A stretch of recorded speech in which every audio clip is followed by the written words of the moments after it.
Жаркентте полиция қызметкерлері жол жүрісі қағидалары мен қоғамдық тәртіпті өрескел бұзған үйлену тойы кортежінің қатысушыларын анықтады.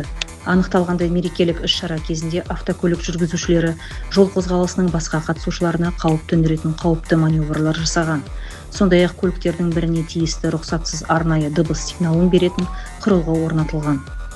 Сонымен қатар кортеждің жекелеген қатысушылары тыныштық бұзған үшін әкімшілік жауапкершілікке тартылды. Анықталған құқық бұзушылықтар бойынша барлығы 8 адам әкімшілік жауапкершілікке тартылды. Бір көлік құралы мамандырылған тұраққа қойылды. Полиция қоғамдық тәртіп пен жол жүрісі қағидаларын өрескел бұзудың бірде-бір дерегі назардан тыс қалмайтынын ескертеді. Тәртіп заңға және айналадағы адамдарға құрметпен қараудан басталады. Ешқандай мерекелік іс-шара белгіленген талаптарды демонстративті түрде елемеуге және азаматтардың қауіпсіздігіне немқұрайлы қарауға себеп бола алмайды. Қандай жағдай болмасын, жасына немесе әлеуметтік мәртебесіне қарамастан кез келген өрескел құқық бұзушылық қолданыстағы заңнамаға сәйкес тоқтатылып, тиісті шаралар қабылданатын болады.